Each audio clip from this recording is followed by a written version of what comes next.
Hi there guys, Tom Quayle here for Guitar Interactive Magazine, back again with another review. This time of this fantastic Taurus amplification Stomp Head 5, meaning version 5 of Taurus's Stomp Head. Now, Taurus Amplification are based in Poland and they produce these amp in a box style pedals basically. This is a complete amplifier, preamp and power amp. It's not just a preamp overdrive unit.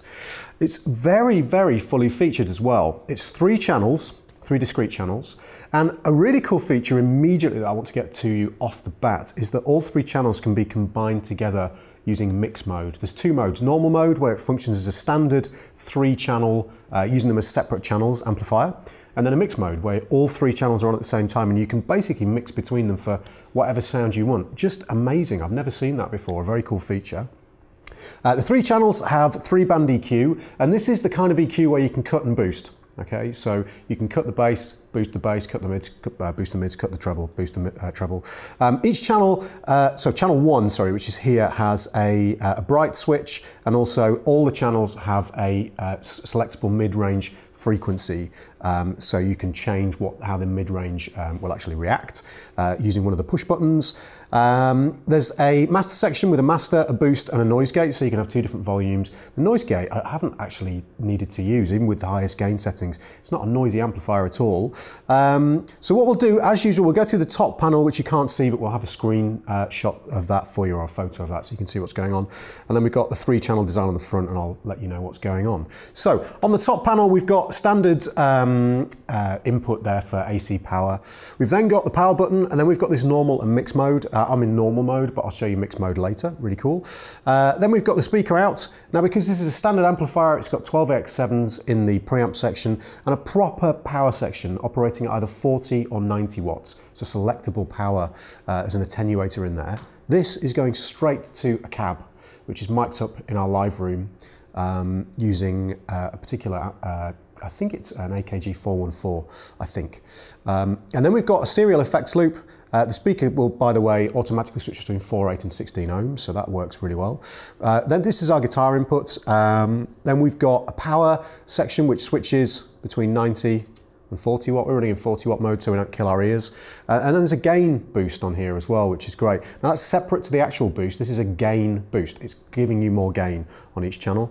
We've then got external controller inputs, so we can actually, instead of having to use the foot switches on the front, if we've got an external control unit that's at the front of the stage or whatever, we want to keep this away from kind of people throwing their drinks all over you, you can do that.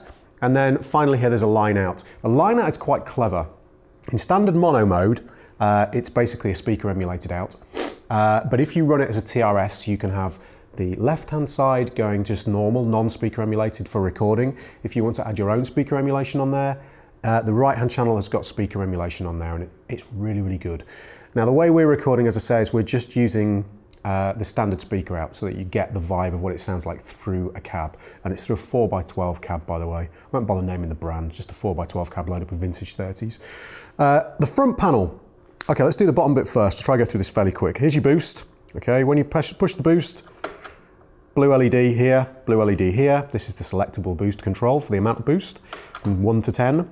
Then we've got channel 1, channel 2, channel 3, and a mute switch, okay? When you push the mute switch, it's not like a latching mute switch. You press the mute occurs, then to unmute you need to press one of the other channels again. So actually in that way it's quite intuitive. You can mute and then go to another channel. So that's actually a better feature than having a latching mute switch.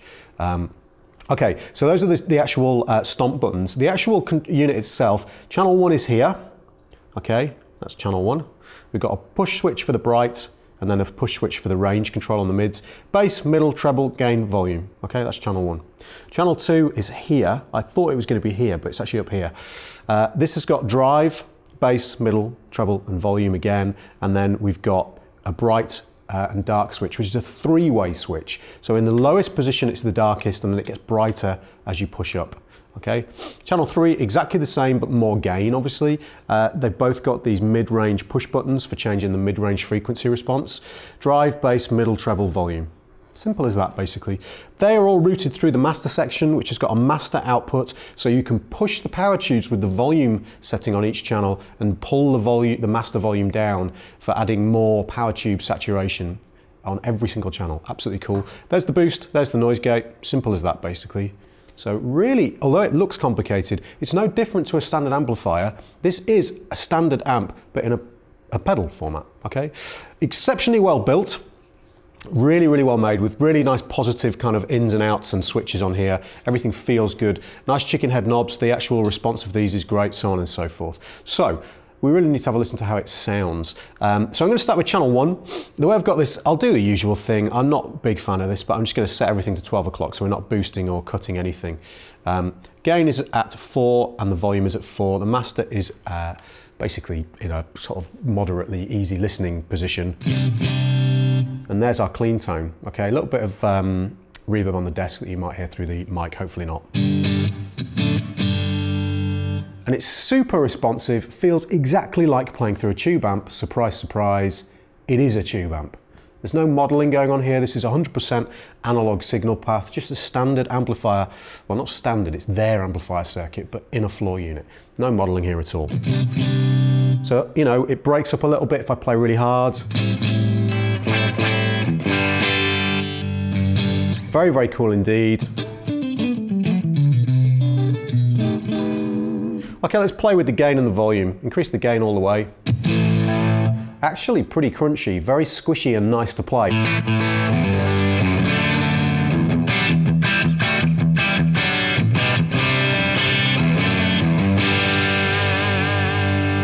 Very cool indeed. Now if we boost the volume, we get really, really loud obviously. So we drop down the master. Now we've got the power tube saturation and the preamp saturation.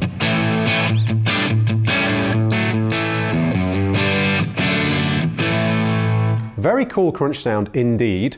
Now let's back these back down again and play with the EQ controls. Okay, so we've got, if we bring the gain down and put the volume up, bring the master, we should have a sparkly clean tone. There we go. Okay, bright switch is engaged, so we'll disengage it. We get that basically. Okay, so bright switch back in. Okay, here's the mid-range switch out. Bit thinner sounding, there's no hump in the mid-range. Okay, press that again. I would always put it in that position, I like my mids. Okay, so boosting the bass. And then cutting the bass. Very effective EQ controls these, very effective indeed. Boosting the mids. Very musical. Cutting the mids. Very cool indeed. And then the same with the treble. Nothing too weird or spiky. This is functioning exactly as you'd expect, but in a very musical manner. Disengage the bright switch. Nice jazz tones available to you.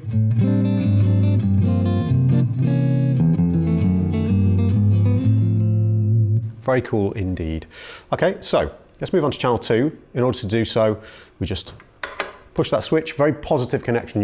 You're going to be using your feet there, so you know, although they're quite hard to push down, that's good for doing channel switches. We really want to get a positive connection there, so that's good. Channel 2 is here. I've got this in the middle position. Let's set all of these to 12 o'clock. Volume down. Okay, I want to show you how much gain we've got here on channel 2. A fairly significant amount actually, and if we boost the master a little bit to bring some more bottom end in.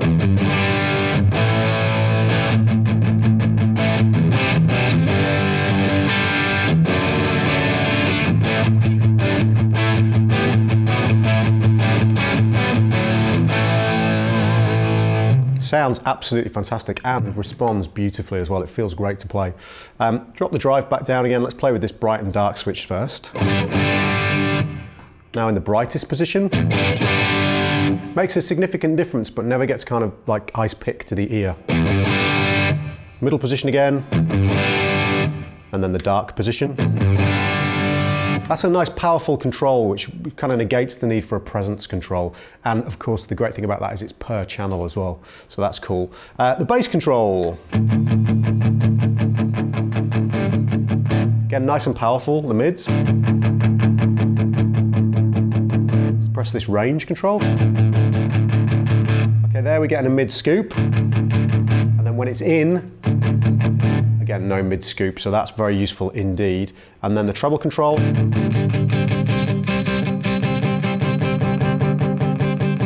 Very cool indeed. And again, let's just boost the volume of that channel, bring the master down so we're pushing the front end. We're sorry, pushing the back end, the power tubes. So check out how dynamic that is.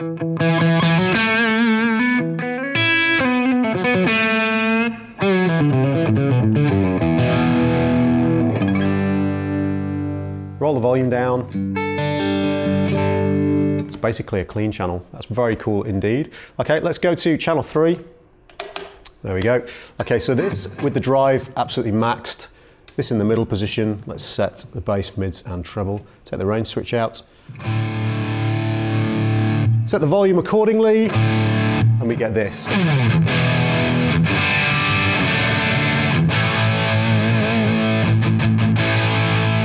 Okay, now there's this gain switch around the back. Now that's in.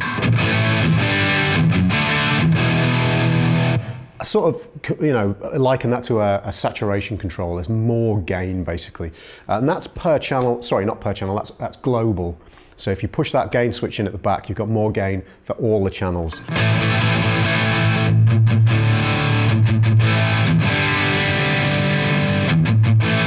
So massive gain on there should you require it. So that's absolutely superb. Bring the drive down about halfway. Roughly about where channel 2 finished.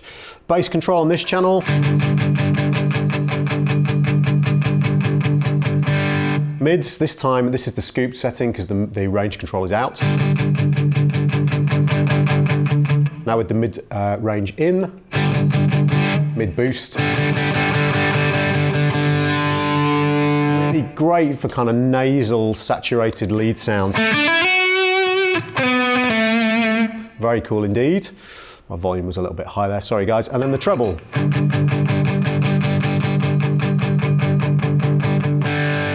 Okay, so that's each channel individually, lots and lots of control there available. The noise gate is very functional, but I've not had to use it at all. But it's great to have that option there. If you're going to push the front end with something that is noisy, that's going to be useful because obviously you can plug pedals into the front of this. Just like a normal amp. It is a normal amp. I keep reiterating this. The boost. Okay, let's go back to channel 2 and try the boost out. Okay, let's bring our master volume, sorry, our volume down for that channel. Okay, the boost, I've got it set to 5. Push this in. Notice it gets thicker and louder, okay? Back down. Very, very useful feature indeed. And then we've got this power switch, so 90 watts, 40 watts. You can hear a bit of a difference there, but your response will change with the how hard you can push the power tube section there at different volumes. So it's going to break up more easily at 40 watts. Okay, so the last thing to show you really is this mix mode. So you see at the moment we're in channel 2. Now we go to mix mode, quick flick of the switch. All 3 channels are on at the same time. Okay, so let's bring the volumes down of a few of these. Now the possibilities here are endless for what you would want to do. Just think about all the controls there, not these 3, but the 3 different channels and all their possible combinations of controls. Just insane. So if you want a heavily overdriven sound, but you want the clean channel to really do kind of the clarity and the detail, you can absolutely do that. So